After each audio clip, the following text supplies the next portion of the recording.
వృద్ధ తల్లిదండ్రులని వేధించిన కొడుకుకి జైలు శిక్ష పడింది.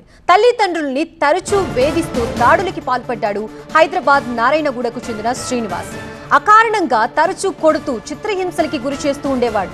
ఇది గమనించిన పక్కింటి వారు తల్లిదండ్రులపై శ్రీనివాస్ దాడి చేస్తున్న దృశ్యాల్ని రికార్డ్ చేశారు.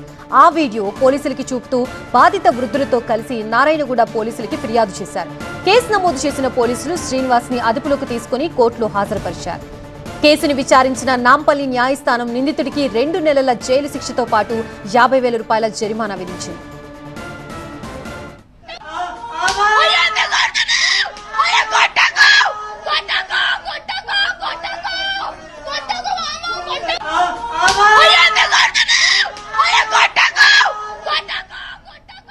కని పెంచి పోషించిన తల్లిదండ్రుల్ని విచక్షణారహితంగా కొట్టాడు శ్రీనివాస్.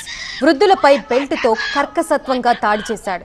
వాస్తవానికి ఆ దృశ్యాలు చూపించలేకుండా ఉన్నాయి. నిజానికి దాడి దృశ్యాలు చూసిన వారు ఎవరైనా అసలు అతను మనిషేనా అనక తప్పదు. కాకపోతే ఆ దృశ్యాలు చూపించలేని విధంగా ఉన్నాయి. వద్దురా, కొట్టొద్దురా, నిన్ను కని పెంచి పోషించింది మేమే అని బ్రతిమలాడుకుంటున్నారు ఆ వృద్ధ దంపతులు. ఒక్కసారో కాదు, అనేక మార్లు ఈ తరహాలో దాడి చేసినట్లు స్థానికులు చెప్తున్నారు.